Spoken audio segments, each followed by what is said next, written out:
Bukod sa mga mamahaling gamit, maniniwala ba kayo na meron pang mga sikretong kwarto at lagusan sa ilang kubol sa Bilibid? Yan naman ang tinutukan ni John Consulta. Sa gitna ng pag-iikot ni Justice Secretary Laila De Lima sa mga kubol sa maximum security compound ng Bilibid, umagaw ito sa kanyang pansin. Poster ng convicted bank robber na si Herbert Colanco sa pagkanta sa Soler Grand Ballroom.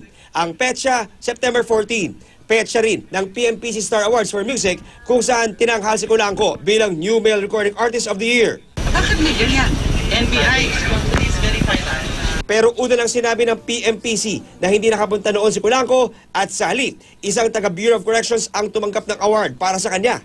Lalo namang nag-init ang ulo ni De Lima nang mapansin ang parang bahay na disenyo ng isang kubol. We do not allow yung ganito.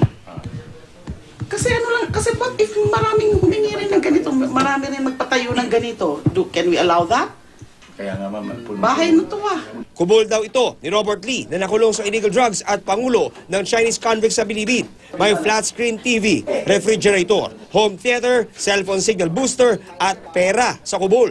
Sa kabilangan ng kautosan binaba ng Department of Justice na linisin ang mga kubol ng mga luxury items ay itinago ng mga inmates ang kanilang mga gamit sa taas ng kanilang mga kisame kung saan nga may nakuha kaninang split type aircon. At dito nga sa kwartong ito sa kubol ni Robert Lee, sa likod ng kurtinang ito, nagtatago ang isa pang aircon na tahasang lumalabag sa kautusan ng Department of Justice.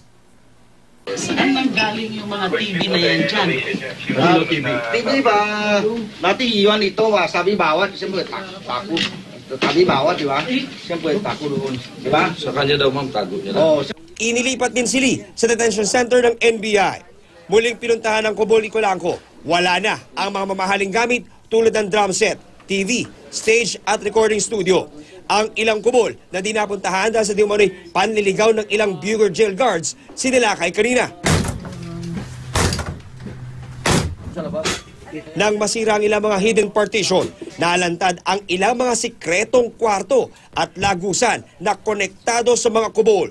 Dito, may na-recover pang ilang gamit tulad ng flat screen TV at split type aircon. Meron pang mga isda tulad ng flower horn at arwana na libo-libong piso ang halaga. Pati American Bulldog at mga heringgilya para sa illegal na gamot na ketamine. May nakita rin mga kahon na mga sex enhancement drugs na pambabae. I will give them an ultimatum to also produce all contrabands na which may be in their possession. Until what time or what date po yung ultimatum? Before Christmas. Before Christmas, kailangan ma-produce nila lahat ng mga contrabands. John Consulta, nakatutok, 24 oras.